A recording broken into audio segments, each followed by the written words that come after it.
Следующий вопрос. Здравствуйте, Сайднур Давлатов. Меня зовут аноним. Хорошо, мне 30 лет. Я из Республики Саха, Якутия. Сперва благодарю за такие видео и книги. Я заказал 4 ваших книг, половину прочитал. У меня такой вопрос. Когда знакомлюсь с какой-нибудь девушкой, и после интимной близости, через 20-30 дней, она обязательно видит замуж за кого угодно. Ну, у вас, вы прямо благословение даете, значит, получается, да? Раньше было мне приятно. Я чувствовал себя супергероем, еще ха-ха, да?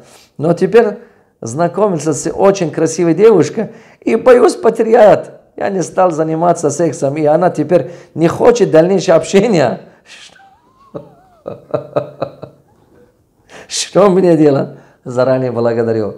Ребята, видите, судьба такая необычная и так далее. Дорогой мой, я вас понимаю. Если эта девушка вам очень понравилась, вы знаете, другие, вы знакомились, общались, занимались любовью. Это, наверное, было для вас просто встречи, развлечения, не было чувства в них. Но так сложилось, что они нашли себе кого-то и почувствовали, что кто-то о них хорошо заботится, они вышли замуж.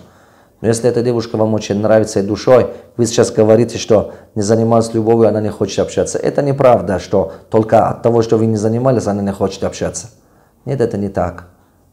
Не все девушки такие одинаковые, поверьте. Девушки ищут счастья, им нужен надежный мужчина.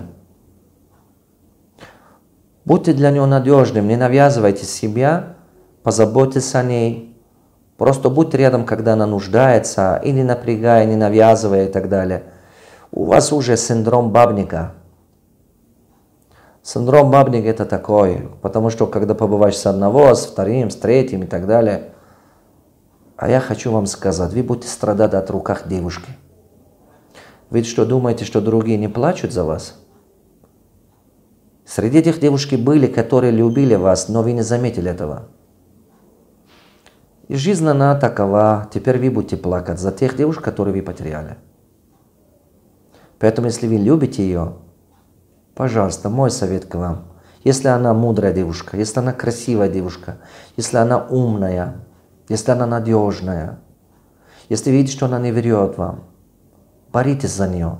Ее надо заслужить. Это важно, иначе себя не простите потом. Я очень важно говорю вам. Без любви жить трудно. А если вы встретили любимого, не пропускайте, держитесь за нее. Это очень-очень важно. Дорогие мои, эти вопросы были от рубрики «Семейные отношения». Желаю вам успехов. Ставьте лайк под наши видео, рекомендуйте своим знакомым, друзьям нашу рубрику. Все, кто нуждается нашим советом. Желаю вам успехов.